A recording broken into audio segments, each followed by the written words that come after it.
Cae la tarde y en un rincón de la ciudad, en un pequeño jardín, alguien cuenta una historia, reflexiona en voz baja o conversa, paseándose bajo los árboles. Es hora de volver a casa, bajar la velocidad y darle tiempo al tiempo. Christian Warnken nos abre la verja de su jardín para que respiremos aire puro y oxigenemos el espíritu. En Pauta, aquí comienza Desde el Jardín. Una presentación de Fundación Irarrázaval, desde 1920, al servicio de la educación, humanismo y técnica. Lo esencial de toda exploración será volver al propio jardín y ver las cosas por primera vez, decía el poeta T.S. Eliot. Queridos y queridas radiovidentes, muy buenas tardes. Saludo en primer lugar a los radiovidentes del norte, los que nos escuchan en Antofagasta. También a los que nos siguen en Viña del Mar y Valparaíso, en la región metropolitana y en el sur, en la frontera, ahí, en Temuco. Saludo especial a todos los radiovidentes de Temuco. Y más al sur, los radiovidentes patagónicos que se suman a Desde el Jardín a través de las antenas de Radio Polar. Hoy día es jueves 26 de septiembre. Hablábamos ayer a propósito de los 110 años, si no me equivoco, de Nicanor Parra, de que pasó casi sin pena ni gloria. Se quejaba una sobrina nieta de Pablo Neruda, según ella, de que no se habría hecho la celebración de los 51 años de Pablo Neruda y estaba cerrado ese día el museo. Es decir, tenemos grandes artistas, grandes poetas, grandes novelistas. Se hace toda la celebración cuando recién mueren o fallecen y después no hay una continuidad en la memoria, un rescate de ese patrimonio cultural, una promoción, una difusión. Hoy día tenemos que celebrar, no hoy día, hoy digamos, pero sí en este mes, los 100 años del escritor chileno José Donoso. Un escritor sencillamente colosal. Yo quedé deslumbrado cuando lo leí, cuando joven, lo conocía además. Personalmente era alumno de la Universidad Católica y lo llevamos a dar una charla y él gentilmente accedió. Un escritor que sin embargo es curioso porque siendo parte del boom, y yo lo considero uno de los grandes del boom, ¿no? De los más originales en cuanto a creación de un mundo narrativo y literario. Y sin embargo, él siempre sentía que no había logrado, yo creo, el reconocimiento, la reverberación que tuvieron un García Márquez, un Carlos Fuentes, un Mario Vargas Llosa. Hay que releer a Donoso, hay que volver a sus obras. De hecho, he estado aquí hojeando dos libros, para mí de los más grandes de Donoso, que son, desde luego, El obsceno pájaro de la noche y El lugar sin límites. Bueno, y entre las celebraciones que afortunadamente sí se están haciendo en el caso de Donoso, hay un ciclo José Donoso, 100 años en el Centro de Estudios Públicos. Por ejemplo, uno de los temas de las mesas de los encuentros va a ser el taller que hacía, el taller literario de José Donoso, en que participan Gonzalo Contreras, Marco Antonio Laparra, Alberto Fuguet. Eh, también eso es en el CEP, pero también se hicieron actividades en la Universidad Finisterra. Hubo una lectura de la obra de Donoso. También han habido conversaciones y se van a realizar otras en otros lugares. Yo decía que Donoso recibía a sus alumnos en un estudio que tenía en Providencia y ahí iban revisando y debatiendo los cuentos que ellos mismos escribían. Caramba, que había que ser valiente para enfrentarse al juicio de José Donoso o a la lectura de Donoso. Yo habría llegado temblando a ese taller. Y vamos a conversar hoy día con el escritor, dramaturgo, miembro de la Academia de Bellas Artes, Marco Antonio de la Parra. Vamos a tratar de dimensionar la figura de José Donoso hoy día. Marco Antonio, muchas gracias por haber venido esta tarde a mi jardín. Encantado, Cristian. Encantado siempre visitarte. De biblioteca a biblioteca. Eso, de biblioteca a biblioteca. Yo tengo un rinconcito ahí con las obras de Donoso. Yo me parece que hay un antes y un después en la narrativa chilena de todas maneras con Donoso. Pero cuéntame tu relación con Donoso. ¿Tú eras parte de ese taller, de ese grupo Sí. que iba a encontrarse con él? Mira, la relación con Pepe, permítame llamarlo Pepe, no es un estomismo como los que les decían Pablo a Neruda, ¿no? Es la amistad que él me concedió. Yo de repente, yo lo trataba de usted como a mi padre. Pero de pronto él me paró y me dijo, no, dime Pepe, y me invitó a su cumpleaños y hubo un montón de gestos de cariño de él que convirtieron la casa de Galvarino Gallardo en un sitio que al comienzo era un taller que él convocó por la Academia de Humanismo Cristiano, pero luego decidió que lo iba a hacer en su casa, en su desván, en el tercer piso, donde él escribía en las mañanas y no se le podía interrumpir jamás. Pero en las tardes siempre había alguien, siempre iban llegando los alumnos que a veces leían cuentos, a veces leían fragmentos de otra cosa, a veces Pepe leía un texto de él y de alguna forma crecíamos. Hay que pensar que estos son años de la dictadura, años oscuros, años en que no habían maestros. Entonces el regreso de Pepe en los 80 a Chile, regreso que él ironizó en el jardín de al lado, digamos, esto de que los que vuelven a Chile son fachos, qué sé yo, dice el personaje central, Julio Méndez, digamos, en el jardín de al lado, este escritor que es una parodia de él, una especie de alter ego, digamos. Entonces, Pepe, sin embargo, hace el viaje prohibido, ¿no? El viaje del retorno a la dictadura, y empieza a esta cosa de maestro que él tenía natural, ¿no? Él quería conocer a la gente joven.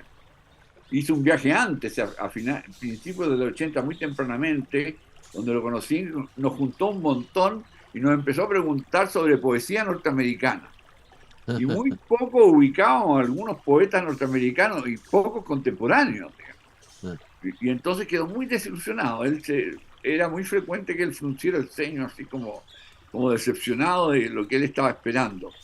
Y él, en lugar de abandonar esta tarea, sabiendo lo exigente que era él con él mismo como escritor, decide tener alumnos y decide seleccionarlos primero y luego y se van seleccionando solo. Y vienen las anécdotas, ¿no? Cuando a Fuguet le dice, ¿ha leído Dostoyevsky? Fuguet le dice que no, entonces le dice, no, primero léelo y después vuelve.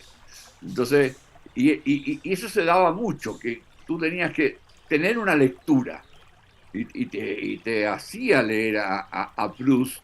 Discutíamos si Joyce o Proust, yo muy joyciano, muy del Ulises, y me dejó a mí contaminado con Proust para siempre, digamos. O te pasaba libro o te indicaba, no, vas a tener que leer Retorno a Brideshead para esa escena, digamos. O te vas a tener que leer una novela que después se perdió de W. Thomas, El Hotel Blanco. Uno recordaba sonoridades, tal como él trabajaba sus novelas, digamos, que cada capítulo, a veces cada frase, cada personaje era tomado de otras novelas o de pinturas o de canciones, digamos. Él se iba inspirando, está en sus diarios, los diarios que ha publicado, editado Cecilia García Huidobro, que son una obra maestra de la creación, y él se muestra ahí magnífico y miserable, como dice de repente, y que se convierte en una... A mí me gustan mucho los diarios de escritores, digamos, entonces, conocer lo que él llamaba la carpintería. Él enseñaba carpintería de la escritura, digamos. Entonces, y en esto era muy exigente, era muy Oye, exigente. en ese grupo de escritores jóvenes, bueno, estabas tú, estaba Fuguet. ¿Quién más estaba? Gonzalo Contreras. ¿Quién más estaba en ese grupo? Era Arturo Fontaine, Carlos Franz, que es tal vez el más donosiano de todos sus alumnos. Darío Ose estuvo en un minuto y se retiró. Otro, un chico Lobos, de apellido Lobos, que yo le decía Mowgli, por el personaje de Kipling. Estuvo Agatha Gligo. Agatha Gligo, él se enamoró de Agatha Gligo. Testimonio hace su hija en Correr el tupido velo, digamos. Y él siempre estaba esperando mujeres, ¿no? Sonia Montesino estuvo algunos años, digamos, y esto variaba año por año. Los que entraban, los que salían, yo asistía, estaba justamente coincidiendo con mi formación como psiquiatra y como psicoanalista, entonces no pude algunos años estar. Y de pronto volví al taller y le dije, quiero volver, Pepe, y me dice, no, no vas a entrar al taller, ya has estado mucho tiempo, vas a revisar los diarios de mi novela La Desesperanza, que se llamaría La Desesperanza luego, no tenía nombre todavía. Y me hizo ir o los martes o los jueves, era un día, a las 7 de la tarde, yo de 7 a 9, yo revisaba todo lo que él había escrito, revisaba, él llevaba diarios del libro, de cómo iba a construir lo del día siguiente, de cómo construía luego el otro día, cómo preparaba un material, y todo eso lo aprendí y me sirvió muchísimo para creación de todo tipo. Ahora, a Pepe no le hacía mucha ilusión mi lado de dramaturgo. Él, Claro. él, él alguna vez citó a Flaubert, que decía que el teatro es la puta con que se acuestan los novelistas. Una frase terrible, ¿no? Porque, bueno, sabemos que Henry James le fue muy mal como dramaturgo, siendo que en esa época ser dramaturgo exitoso era algo muy rentable, no era como ser cineasta. Pero no, pero él quería escritores de novela, quería que contáramos. Y él, cuando se celebraron los 70 años, él hace un discurso muy polémico. Después que hablamos todos los miembros del taller, él dice, aquí hay gente de mucho talento, dice, pero muchos no saben contar. Y lo dice delante de sus alumnos. Esta frase feroz. El Claro. saber contar. Y eso me ha quedado sonando, o sea, ha sido la gran preocupación de todo el grupo nuestro, ¿no? O sea, tenemos que saber contar mejor aún, recoger, releer las novelas de este maestro. Tú citaste El Océano Pájaro de la Noche, que es un libro que leí muy joven, y el Lugar sin Límites, leídas muy joven, y luego Casa de Campo, que es una obra maestra, la releímos en el ciclo que hicimos en la Finisterra, la dirigió la relectura María José Navia, y Casa de Campo es impresionante. Casa de Campo, cuando pasa el efecto metáfora de la dictadura, se lee como un juguete literario espléndido, magnífico, digamos. Bueno, son esas obras maestras que tiene Pepe, entre muchos otros libros, creo. Sí. Tú alguna vez dijiste en una entrevista, Donoso ha sido una influencia brutal, estimulante y a la vez demoledora. Sí, Eh, es decir, sí. evidentemente que se aprendía mucho con él, estimulaba, pero tal Ajá. vez, ¿y por qué demoledora? A ver, eso me gustaría que me lo explicara. Porque ponía la vara alta. Y eso era lo más grato de sus talleres. Eh, eh, Recordemos épocas oscuras, o sea, vagábamos por Santiago buscando talleres, digamos. Hay gente que pasó por el taller de Mariana Callejas, digamos, y hay restos de eso. Yo fui a una sesión, me pareció todo muy raro y me retiré. Oh, Vagábamos por el mítico taller ese. el mítico aquel, pagábamos por un taller en la Pila del Ganso, que no me acuerdo quién dirigía, talleres en la Sech, buscábamos desesperadamente, antes que se acabara, llegara el toque de queda, dónde poder compartir los cuentos y con quién. O sea, hubo un taller mítico de la Furcade que sirvió para que nos conociéramos con Gonzalo Contreras y con Carlos Franz, pero que era muy raro porque uno de los miembros del taller, que era un taller enorme en la Biblioteca Nacional, en que te pagaban una pequeña beca, cosa que era muy agradable, y, y ahí hubo dos anécdotas, porque una es que uno de los miembros del taller preguntó, porque el taller se llamaba Taller Altazor, y Ajá. preguntó, ¿qué significa Altazor, maestro? Y ahí uno dijo, aquí, si alguien no sabe lo que es Altazor, esto queda mal. Y después yo presenté un cuento muy demoledor y muy amargo sobre la situación de Santiago, y les pareció, no, si Santiago está bien, decían un sector. Y yo dije, no, aquí no hay nada que hacer. Y en esos tiempos llega Pepe. Lo veo uno caminar por las calles de Santiago, creo que Maquiver, Miraflores, y con un morral de cuero de la mano de su hija, muy pequeña, a la reunión en que nos interrogó sobre poesía norteamericana. Y luego cita en la Academia de Humanismo Cristiano, y ahí nos encontramos y pudimos dialogar. Canetti acababa de ganar el premio Nobel de Literatura, Elías Canetti, que yo lo había leído con devoción, y él se sorprendió que alguien lo había leído acá, y leyendo a Milán Kundera, que en ese momento era también una sorpresa.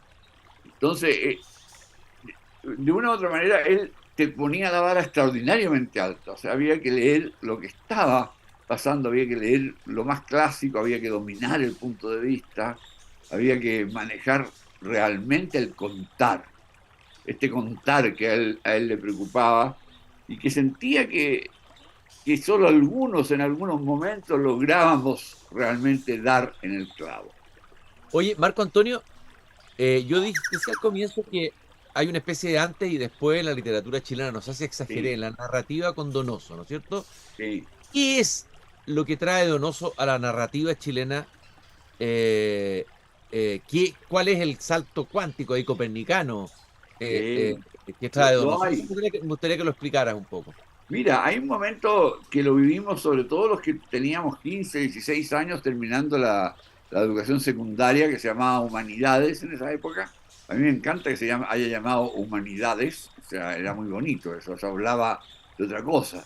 Y de pronto aparecen algunos autores interesantes, como el caso de Carlos Droguet, que ahora está el revival de Eloy en Europa, lo están reeditando y visitando a Carlos Droguet, que tenía un carácter pésimo, pero escribía muy bien. Y de repente sale El océano pájaro de la noche, uno ha leído a La ciudad de los perros, se ha metido con La región más transparente, ha leído a Carlos Fuentes, Cortázar ya ha sido revisitado, estamos empezando en la relectura de Borges, y de repente sentimos que fuera de Droguet, de Loy, que es muy joyciano el texto, no tenemos otro autor potente con gran novela, con novela ambiciosa.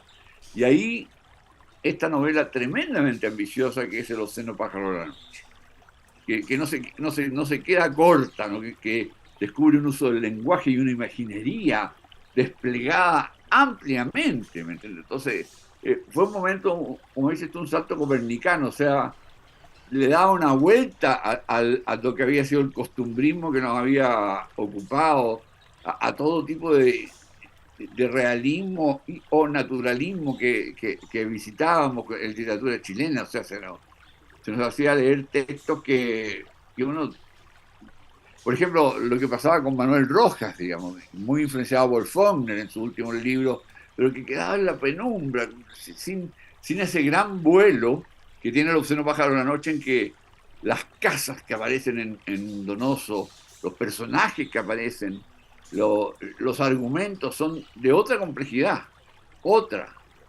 o sea, totalmente distintos, digamos. O sea, uno había leído los monólogos de María Luisa Bombal, pero aquí hay un salto, aquí hay mucho más. El océano pájaro de la noche es una catedral, y es la primera catedral probablemente de la literatura chilena. Oye, Marco Antonio, de alguna manera, bueno, sobre todo, bueno, El lugar sin límites también, El obsceno pájaro Donoso me da la impresión que corre el tupido velo, ¿no es cierto? Y se Sí, sumerge en la sombra chilena, o sea, sí. es muy chileno, pero es un descenso a, a, a la sombra nuestra. ¿Dónde indaga, dónde entra? ¿Qué descubre? ¿Qué zona de nuestro ser descubre Donoso en sus novelas? Mira, el mundo del deseo, el mundo de la sexualidad, el mundo de los cuerpos deformes, el mundo de las tensiones de clase, que también está, pero con esas tensiones en donde el deseo está jugando un rol muy importante. Recordemos El lugar sin límites y toda su revisión de este prostíbulo donde está este transvesti que es obligado a tener una relación y tener una hija, y luego lucha con el patrón del sector. Entonces ahí hay un mundo ya interesante y oscuro, tiene una oscuridad que es otra, Mm. la de Pepe Donoso, digamos. Y ahí esa oscuridad cada vez que la visita nos trae otra cosa nueva. Y entre medio se da el gusto de jugar y de tener un gran ingenio. La desaparición de la Marquesita de Loria, que se está también reeditando en este momento en Estados Unidos, que es puro juego, un juego erótico no estábamos acostumbrados, digamos. El mismo El Jardín de al lado, que hicimos la lectura dramatizada, la vamos a repetir en la UDP, el 9, es un juego en espejo de él y de su mujer, de Pilar. Un juego de espejo. Entonces, él está dándole a la literatura múltiples posibilidades. Y eso lo hace tremendamente original. Tremendamente original no solo para Chile. O sea, El Obsceno Pájaro de la Noche, hoy publicado en inglés completo, con prólogo de Alejandro Zambra, es una sorpresa, porque en la primera edición se cortaron algunos fragmentos, no sé, ignoro por qué. Y entonces ahora está en versión completa y los comentarios han sido laudatorios. O sea, una cosa espléndida. Oye, de alguna manera en los mismos diarios uno ve a un Donoso, bueno, como todo escritor atormentado, con sus sombras, etcétera. Y la sensación que me queda a mí es que él sentía que su obra no había ocupado el lugar que debía merecer Ah, dentro de no, este claro que boom, no. ¿cierto? ¿Qué pasó ahí?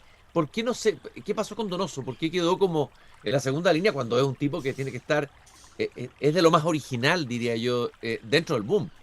Sí, él siempre se lo preguntó.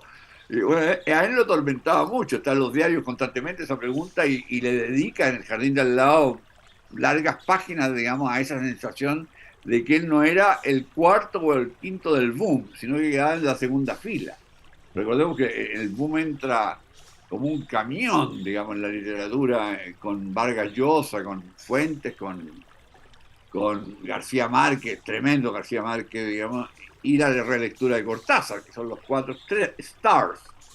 Jorge Edwards y Pepe Donoso, nuestras apuestas quedan más atrás. Y Pepe se sentía que estaba escribiendo una muy buena novela cuando trabajó El Obsceno Pájaro de la Noche, que le costó 7 años. 7 años sacándose los ojos, digamos, para poder escribirla y que se preguntaba qué pasa, digamos. Ahora, él decía de sí mismo, parece que estoy condenado al purgatorio, a ver si Ah, alguna vez paso al paraíso. ujú. Y yo creo que está en este momento reviviendo, o sea, no solo por la celebración de los 100 años, sino porque ya vivió su purgatorio, un momento que se le dejó de leer, se lo dejó de leer porque es una lectura que requiere un lector aventurero, o sea, sobre todo por las novelas más duras, digamos, ¿no? El Obsceno Pájaro o Casa de Campo. O sea, usted, señor lector, va a tener una gran aventura cuando lea esto. Algo que no se parece a nada. Uno dice, ¿a qué se parece? Hay muchas citas en cada una de sus novelas, son bibliotecas, sobre todo estas dos grandes novelas, ¿no? Casa de Campo y El Obsceno Pájaro. Eh, pero el lector prefiere una lectura que muestra un mundo bellamente, como García Márquez, que es un maestro y El amor en tiempos del cólera es una obra maestra en cualquier parte del mundo y donde se le ponga, digamos. Pero ¿cómo decírtelo? El rompecabezas que es Los Pájaro de la Noche, o el juguete mecánico que es Casa de Campo, son de un trabajo de artesanía increíble, digamos, ¿no? Superan a las mejores novelas de Vargas Llosa, está a la altura de los grandes momentos de García Márquez, y sus cuentos también son muy hermosos, digamos, Veraneo, Paseo, hay cuentos que son detallitos, es un autor muy fino.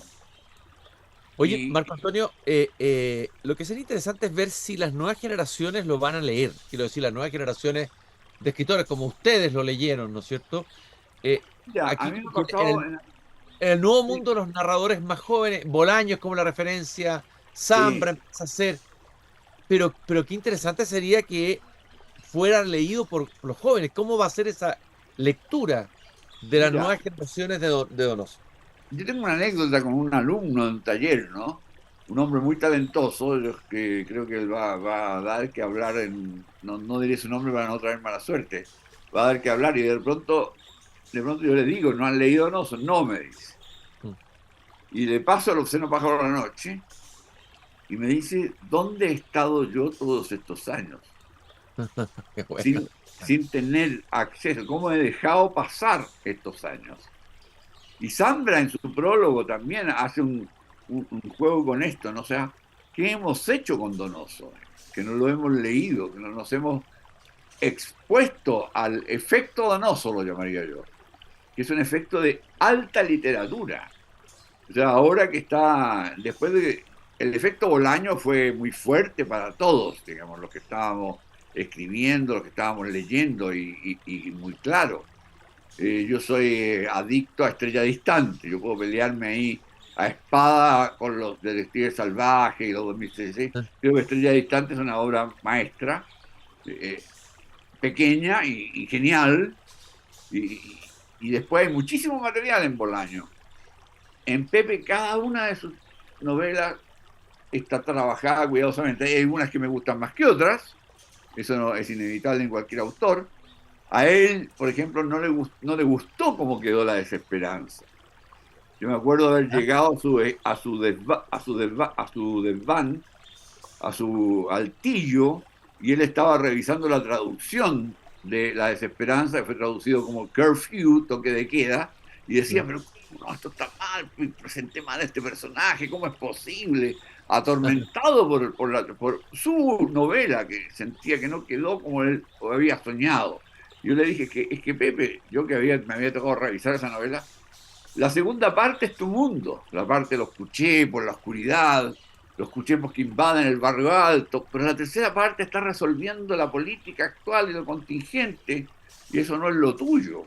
Entonces, Pepe, sí, no es lo mío eso, ¿por qué me metí en esto? Oye, Marco Antonio, y por último, ¿cómo te marcó a ti? O sea, ¿qué te dejó a ti Donoso a ti como escritor? Mira, coraje, exigencia, sueños, ambición. Yo te diría la ambición. O sea, uno puede armar mundos.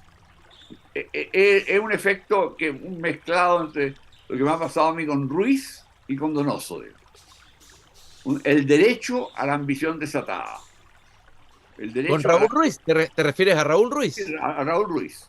Claro. Raúl Ruiz, con su cine, me dejó la cabeza dando vueltas, y Donoso con su novela. O sea, hay que escribir otras cosas. Se pueden hacer obras. En mi caso, digamos, cuando escribí con todo el coraje del mundo y tuve que sufrir las consecuencias de la censura con Lo crudo, lo cocido, lo podrido, o con obras más o sea, lo loco podía estar en escena, en mi teatro. Y yo siento que en mi escritura de novela arrastro una novela de muchos años. Bueno, yo voy a llegar a las 5, llegaré a las 7 como Pepe Donoso, que permite, estimula y suscribe un tipo de novela de gran aventura literaria. Él quiere escritores que sepan contar, pero que también sepan contar con todos los recursos del mundo. Hay que leer mucho para poder escribir como Pepe. Hay que soñar mucho, hay que estar en un estado de posesión. Él era tremendamente autoexigente y era muy autoexigente con nosotros, muy exigente con nosotros también. Bueno, 5 de octubre, 100 años del gran escritor José Donoso, y aprovechamos de pasar la noticia, lo comentamos en una conversación anterior contigo aquí en el Jardín, Marco Antonio, que a 40 años de su estreno se presentará por última vez en 10 funciones tu obra La secreta obscenidad de cada día. Octubre, jueves 10, viernes 11, sábado 12, domingo 13, etcétera. Búsquenlo en la página de finisterrae.cl, en la Universidad. Ahí vamos a estar despidiéndonos, porque ya son 40 años haciendo la misma obra. Éramos jóvenes disfrazados de viejos, ahora somos dos viejos disfrazados de viejos. Marco Antonio, muchas gracias por este tiempo que te has dado de venir aquí a mi jardín a conversar. Muchas gracias a ti por la invitación. Sobre José Donoso. Y nosotros, queridos radiovidentes, nos encontramos nuevamente mañana aquí. Acuérdense de la frase del final del Cándido de Voltaire: hay que cultivar el propio jardín. Nos encontramos a las 8, como siempre, mañana. Es hora de cerrar la verja de madera del jardín. Pero Christian Warnken la volverá a abrir todos los días de lunes a viernes a las 20 horas en Radio Pauta, cuando comience de nuevo Desde el Jardín.